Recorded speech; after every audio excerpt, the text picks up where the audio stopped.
Hey everybody, what's going on? Welcome to another episode. And today I want to talk about something that I think when you hear it, it sounds like, oh, that's kind of new agey. And it's the topic of you being one with God. The Bible makes it real clear.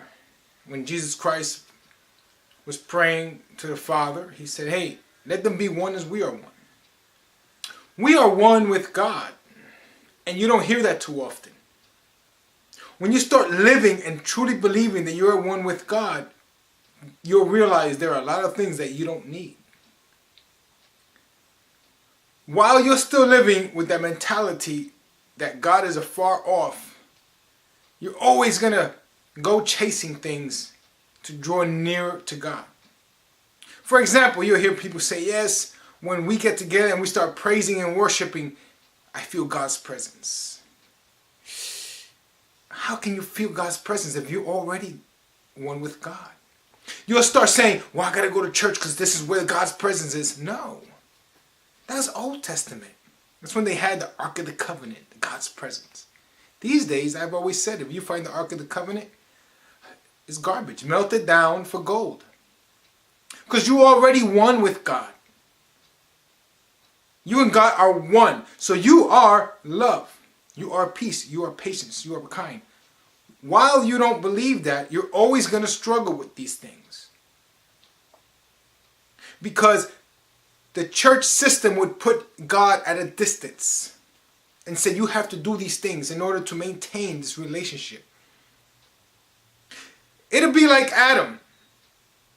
Okay? When he ate the fruit, suddenly he was ashamed. He covered himself. And God went looking for him. Where are you? As if he was afar off. God knew where he was at. It was Adam up here who distanced himself.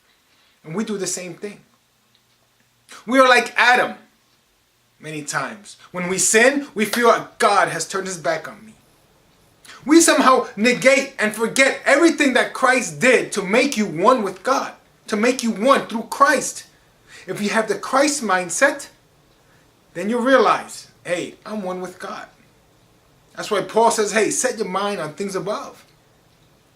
Because while you're still setting your mind on earthly things, on the Adamic mindset, you will always want to search and seek and look for different things to try to draw nearer to God.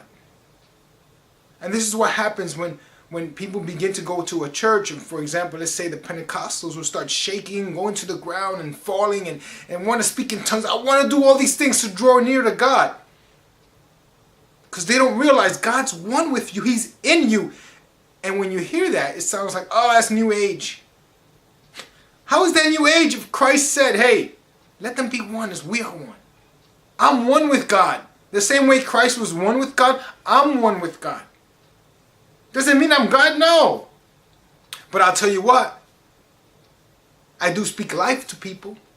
You see, you can either meddle in gossip, or you can be the one who speaks life to people. When a person's going through tough times, you can say, yeah, that's right. Leave her. She's an idiot. Leave him. Oh, I understand. No. Or you can speak life. Hey, you know what? You're better than that. You're one with God. When a person's falling away from the faith, right away we want to bring them back to church instead of bringing them to God. We're one with God, and until you realize that you are one with God, you will always, as the Bible says, pierce yourself with many spiritual sorrows.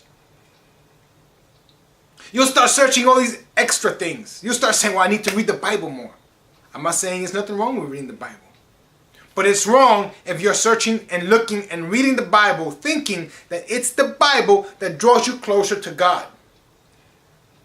You can't be drawn much more closer to God if you're already one with Him. It's up here that you have separated yourself. You have distanced yourself. You're one with God. When you realize that, you'll start living in that peace that Christ speaks about. Does it mean you're perfect? No. And I think that's the mindset we get. If I'm one with God, how can I sin? No, of course you can. Because you are human. You're only perfect because of what Christ has done. That's it.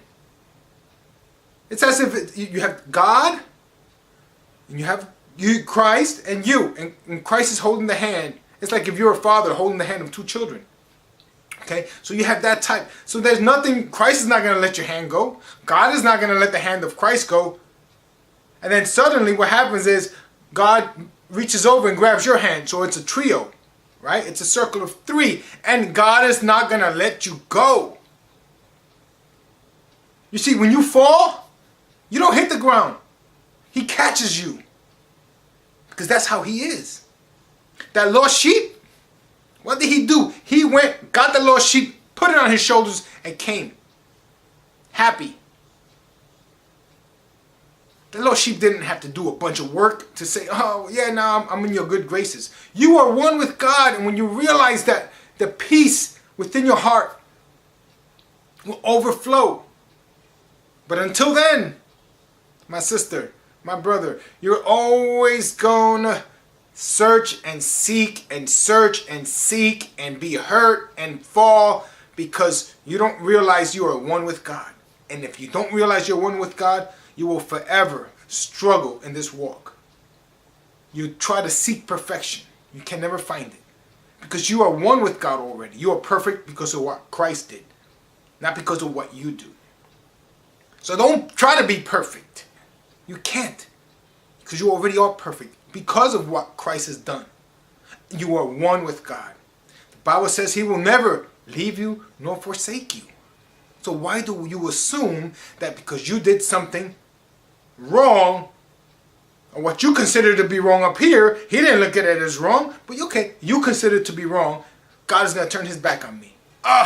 Why do we do that? I have no clue. However, know this, that what Jesus Christ did is enough. God bless you, and stay tuned for more videos.